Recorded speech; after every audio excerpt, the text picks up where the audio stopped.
আলাইকুম রহমতুল্লাহি ওয়া বারাকাতুহু। বন্ধুগণ, আরেকটি নতুন ভিডিওতে আপনাদেরকে স্বাগতম।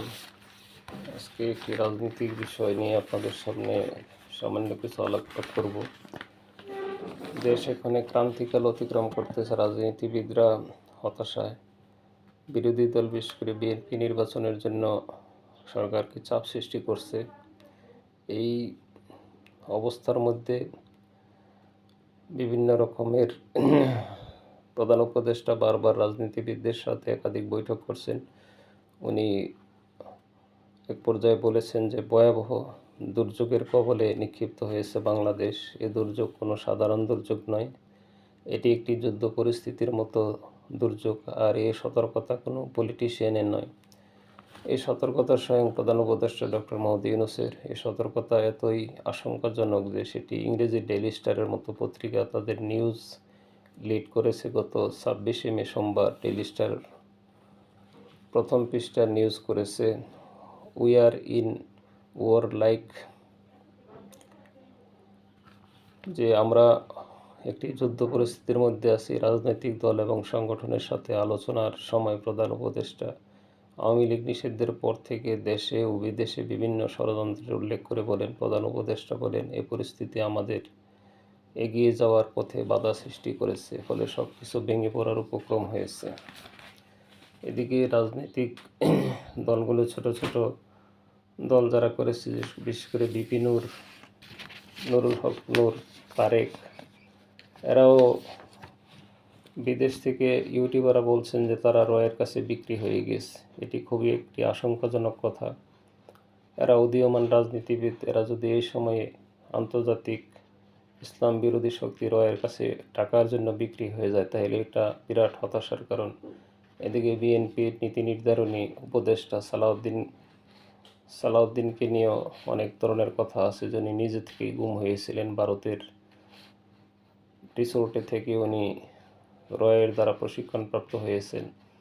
এদিকে বিএনপির অন্যান্য নেতারাও যেসব কথা বলতেছেন, বিশেষ করে আমির খসরু মাহমুদ, বরকতুল্লাহ বুলু, তারা বলতেছে যে তারেক জিয়ার নাম নিলে উজু করে নিতে হবে। এই সমস্ত কিছু রাজনীতির জন্য একটি অশনি সংকেত। রাজনীতি একটি পরিচ্ছন্ন বিষয় হওয়া দরকার। বিশেষ করে আমাদের দেশে যারা অনিসলামী দলগুলি পরিচালনা করে, তাদের তো কোনো নীতি নৈতিকতা নেই, তারা কোনো গাইডলাইন দ্বারা পরিচিত হয় না। ব্যক্তিরা দল গঠন করেছে, সেখানে তারা কিছু দফা সংযোজন করেছিল, সেই দফার আলোকে রাজনৈতিক দলের নেতা নেত্রীরা পরিচালিত হচ্ছে। মৌলিক কোনো আদর্শ এদের মধ্যে নেই। তবে জিয়াউর রহমান একজন ডানপন্থী ইসলামপন্থী লোক ছিলেন, সৎ। উনি সারা জীবনে সততার পরিচয় দিয়ে গেছেন। ওনার শাহাদতের মাধ্যমে আরও জাতি জানতে পেরেছে যে ওনার ঘরে তখন কিছুই ছিল না। এরকম একটি সৎ ব্যক্তির প্রতিষ্ঠিত দলের লোকেরা আজকে অসততার মধ্যে নিপতিত হবে, বিভিন্ন রকমের চাঁদাবাজি, দুর্নীতি, দুঃশাসনে জড়িয়ে যাবে।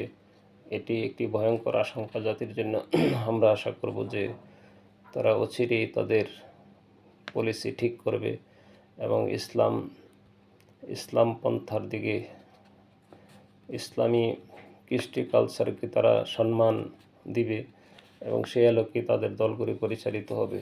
আল্লাহ তাআলা পবিত্র কোরআনে সেটাই বলেছেন যে, আমরা যদি তাকাই যে আল্লাহ বলছেন যে তোমরা ততক্ষণ পর্যন্ত মুমিন হইতে পারবে না যতক্ষণ না তোমরা তোমাদের,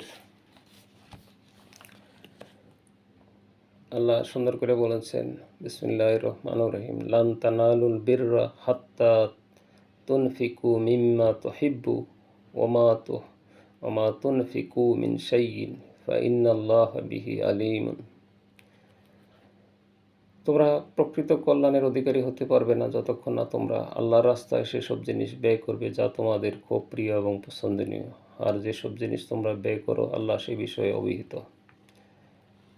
এখন আমরা জানি যে আমাদের দেশে ছোট ছোট ছেলেরা, স্কুল কলেজের ছেলেরা তাদের জীবন উৎসর্গ করে রক্তের বিনিময়ে স্বৈরাচারী সরকারকে পতন করিয়ে দিয়েছে। এখন আমাদের উচিত তাদের প্রতি মনোযোগী হওয়া, তাদের এই ত্যাগ তিতিক্ষাকে মূল্যায়ন করা এবং দেশকে সামনের দিকে এগিয়ে নিয়ে যাওয়া।